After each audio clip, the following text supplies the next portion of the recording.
PDAM. PDAM merupakan perusahaan milik daerah yang mengolah air baku dari sungai menjadi air yang layak dikonsumsi. Mula-mula, air dari badan sungai ditampung pada sebuah tempat yang disebut intake. Volume air pada intake diatur agar debit air sesuai dengan keperluan dengan cara menutup atau membuka pintu air. Selanjutnya, air sungai dari intake dialirkan melalui saluran pipa ke Water Treatment Plant atau WTP, yaitu tempat utama pengolahan air bersih. Dalam WTP dilakukan berbagai proses, antara lain pengadukan untuk memisahkan partikel kotor, pemberian bahan-bahan penjernih, pengadukan, pengendapan, dan penyaringan. Untuk memindahkan air dari satu proses ke proses lainnya, digunakan peralatan berupa motor penarik atau pendorong. Air dari hasil setiap tahap pengolahan ditempatkan pada tempat penampungan tersendiri.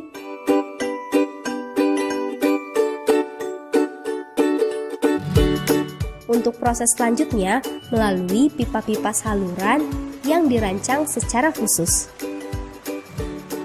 Untuk mengatur semua proses digunakan peralatan kontrol secara otomatis. Air bersih yang dihasilkan selanjutnya ditampung di penampungan akhir dan air siap didistribusikan kepada pelanggan. Penjernihan air sederhana.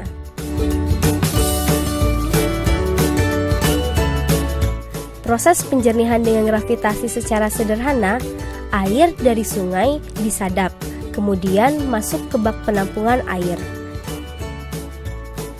Setelah beberapa waktu, air kemudian dialirkan ke bak penyaringan pertama. Bak penyaringan tersebut terdiri dari lapisan batu dan pasir, atau bisa juga pasir silika. Air yang merembes ke kolam penyaringan pertama hasilnya akan lebih jernih, namun masih terdapat kotoran halus yang tercampur. Lalu, air hasil penyaringan tersebut dialirkan ke bak penyaringan kedua. Masih dengan bahan penyaringan yang sama, yakni batu yang lebih kecil dan pasir atau bisa juga pasir silika. Nah, hasilnya air menjadi lebih jernih dari sebelumnya karena kotoran halus tersaring pula di bak penyaringan kedua ini. Selanjutnya, air yang telah jernih dialirkan untuk digunakan oleh kita.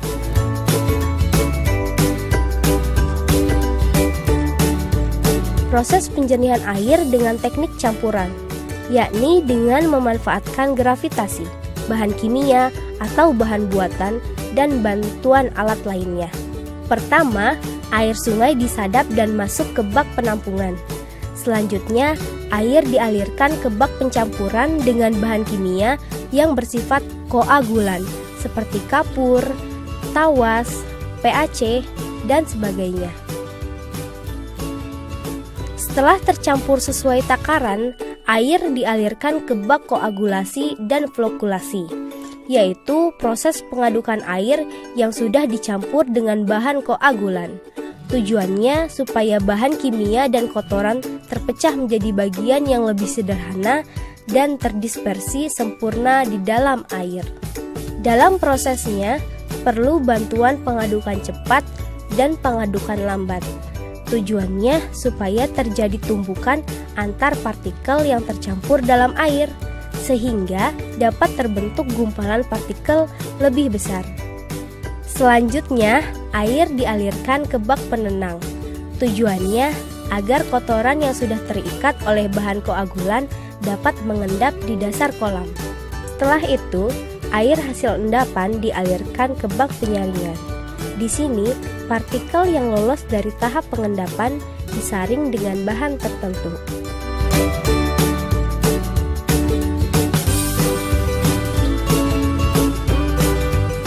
Selanjutnya, air yang telah bersih dialirkan ke bak penampungan air bersih. Air dari bak penampungan air bersih dipompa dan didistribusikan ke rumah-rumah untuk kita gunakan. Sambungan rumah merupakan titik terakhir pelayanan air dari sumber air hingga ke pengguna. Ada dua tipe sambungan rumah sobat, yaitu sambungan rumah tanpa water meter dan sambungan rumah dengan water meter. Sambungan rumah tanpa water meter adalah sambungan yang langsung mengambil air dari pipa distribusi ke dalam rumah-rumah penduduk. Sambungan rumah tipe ini hanya dapat diterapkan pada lokasi layanan dengan sumber air berlebih. Namun, sambungan rumah tipe ini membuat pengguna boros air loh sobat. Sedangkan sambungan rumah dengan water meter dapat membuat penggunaan air lebih hemat.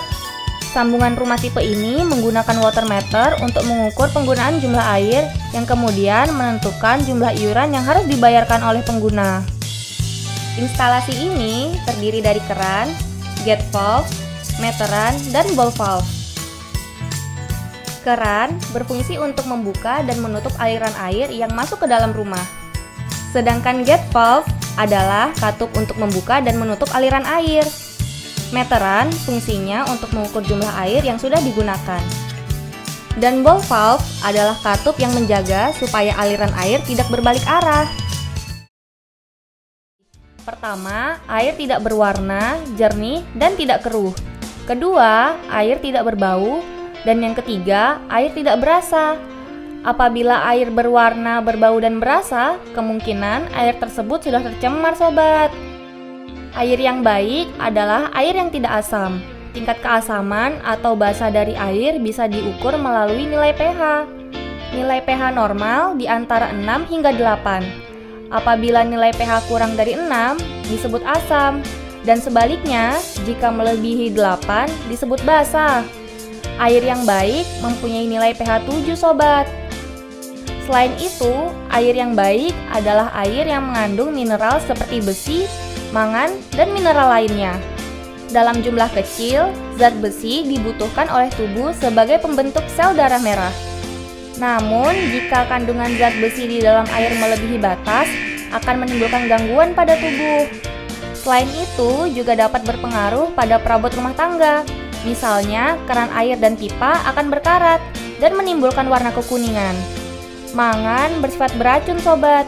Jika kandungan dalam air terlalu banyak, dapat mengganggu organ pernafasan. Standar kualitas mangan ditetapkan pada ukuran 0,05 hingga 0,5 mg per 1 liter di dalam air. Untuk menghilangkan besi dan mangan, air dapat dioksidasi dengan oksigen. Caranya dengan membuat percikan air kecil-kecil dan mengalirkannya kembali ke bak penampungan. Oh iya, satu lagi, Pimpo hampir lupa. Selain itu, air yang bersih tidak mengandung banyak bakteri E. coli. Kelebihan bakteri E. coli akan menyebabkan penyakit diare. Nah, untuk memastikan bakteri E. coli mati, kita dapat merebus air hingga mendidih sobat. Gampang kan? Sudah tahu kan sobat gimana cara mengolah air hingga ciri-ciri air yang layak konsumsi? Tetap gunakan air dengan bijak ya sobat, demi kesehatan kita dan lingkungan kita.